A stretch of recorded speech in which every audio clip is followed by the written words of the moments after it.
Hey everyone, welcome back to another deck profile. This is my casual Egyptian god deck. Now, this is a monstrosity. It's nowhere near where I want it to be because I'm missing a lot of cards, but you know, it's still a pretty fun deck. It's still cool to play. Anyways, let's get into it. And I'll show y'all first. We're gonna start off with two Opposite Tormentors and two Slifer Sky Dragons. Now, the reason I do not have Raw in this, because Raw is just terrible with this deck. He is good in a very solid Raw deck with all his Raw support cards and everything. In this deck, he really doesn't fit with the flow of this deck, with how things go. So, I just believe these guys right here do a lot better without Raw, and plus they're both much better than Raw.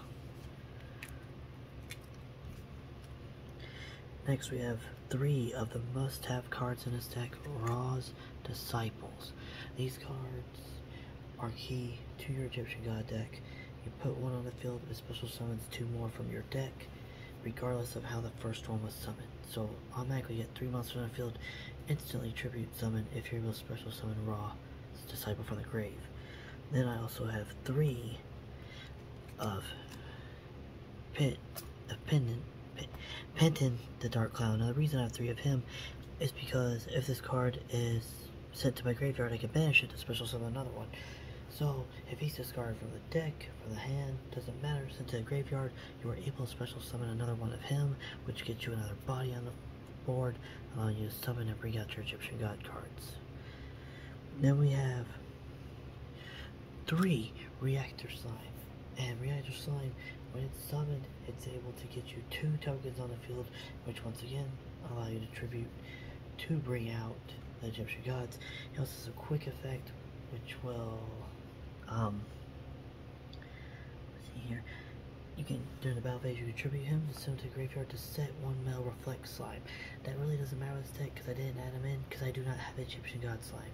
So for me, he did not fit with the flow at the moment. If I get Egyptian God Slime, then he shall be added. But for now, this is what I got. Then I have three of Amarima, the Wicked Warden. This allows me to have Malaria Darkness. It allows me to do other types of combos with some of the dark monsters in this deck. That's kind of the theme around it, is dark attributes. They seem to work well with this deck the way that I built it. And yeah, I just think that they all work really well together. It just sucks that Raw's Disciples light. Then I have two of Dark Shade the Sinister Shadow Lord to Ashima. Now the reason I have the Dark Shade Sinister Shadow Lord is when he's summoned to the field, you can tribute all dark monsters on the field for him. That includes your opponent's dark monsters if you have Lair of Darkness on the field. So that takes us to your opponent's monsters. And this guy, he not only produces a token, but the token allows him to be protected from being destroyed by battle. He's also a tuner, so that's good, gives me more token support and allows him to be protected. Next I have two Danger Chupacabras. With the danger aspect, you know, reveal him. If he's not the one picked, you get a special summon him. One Effect Veiler, one Card Trooper, one Gizmek, and one Pankratops. All these guys except for Card Trooper are used for the special summoning aspect, while Card Trooper is meant to mill my deck to get me to where I need. Even if the Egyptian gods get sent to the graveyard, I'm able to still use them. Then we have two March of the Monarchs, two Pot of Extravagance, two Zombie Worlds. And March of Monarchs, what this does is tribute some monsters you control cannot be destroyed by card effect. Also, near player can target with card effects, and I cannot special summon for the extra deck, which is not a big deal with this deck because you're trying to get the Egyptian gods out, so that doesn't matter. Pot of Extravagance, you know, get rid of 6 cards, you extra draw 2 cards. Zombie World, a card that really hurts some of the current meta decks. It turns all monsters on the field and in graveyard to zombie type. And the cool thing about that is that God cards really don't care about what type. All they care about is being tribute summoned. So So Zombie World helps out this deck, stalls your opponent somewhat, and like I said, gods don't care what you sacrifice to bring them out. Then we have one Mystic Mine and one Lair of Darkness. Mystic Mine, once again, is to stall me time to get the Egyptian gods out. If I had more of them, I would be taking out Lair of Darkness and adding more. Lair of Darkness is in here because of the fact I'm able to tribute my opponent's monsters to some of my dark monsters. And even though the Divine Beasts aren't dark, this still allows me to get rid of some of my opponent's monsters by tributing them for my dark monsters that are in my deck. And also gives you tokens. Then we have one Vista Fate, which is one of the newest support cards that came out with the Egyptian God set. One Regeki, one Golden Sarcophagus, one Call by the Grave, one Triforce Attack, and one Soul Crossing. Soul Crossing allows you to tribute your opponent's monsters to summon your Egyptian God cards. Vista Fate, let me double check, I don't want to tell y'all wrong on the Vista Fate. This card's activation effect cannot be negated. If a monster you control's original name is Opposite Tormentor, negate the effect of one effect monster your opponent controls. If you do, destroy it. If you do that for the rest of the turn, effects of that monster are negated, as well as effects, activate effects, and effects on the field for monsters with the same name. If you activate this card during your main phase, destroy all spell and trap cards your opponent controls. So it acts like a Harpy's Feather Duster, and also takes out some of your opponent's problem monsters that could be causing a bit of a pain in the arse, if you know what I mean. Now, Thunder Force Attack, that allows Cypher to attack pretty much all your opponent's monsters, and you draw a card for each monster you destroy, and only Cypher can attack when he does that. Golden Sarcophagus, search your deck for your Sacred Beast, banish them, add them to your hand.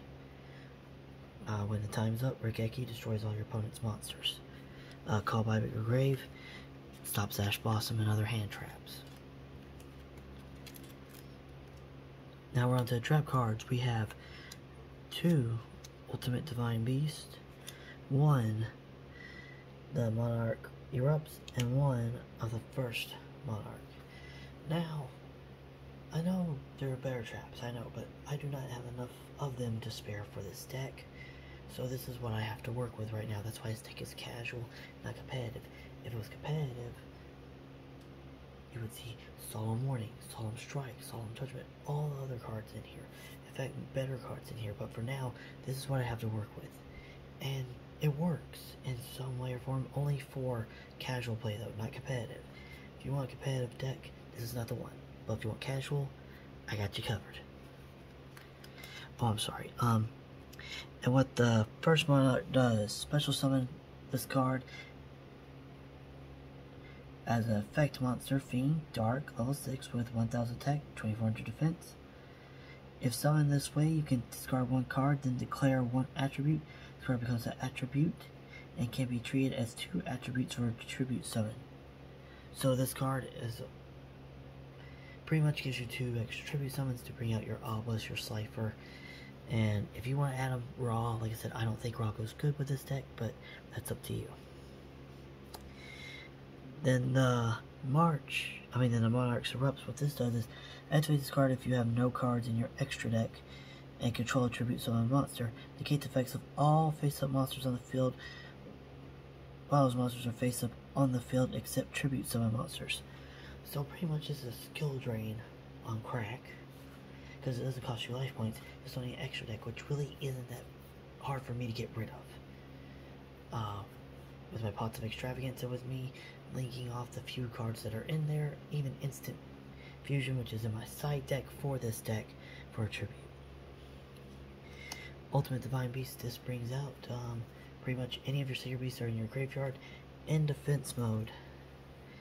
And making sure before I say it, then change it to attack during the end phase. If you control a Divine Beast monster, you destroy all face-up cards your opponent controls that activate their effects on the field this turn. So if your opponent had been activating effects, got a whole field full of monsters, bam, activate that at the end phase, wipe them all out. I played two of them in this deck. Now for the extra deck, which once again does not matter. This extra deck is mainly for my Pot of Extravagance. When I get a third one, it's going to this deck. But we do have 1 of the Nightmare Unicorn, 1 of the Nightmare Griffin, and 1 Nightmare Phoenix. So got all 3 of the Nightmares in there, generic links. Then we have, I'm gonna try to say his name, y'all can see him. Angel of the Burning Bisque, there you go.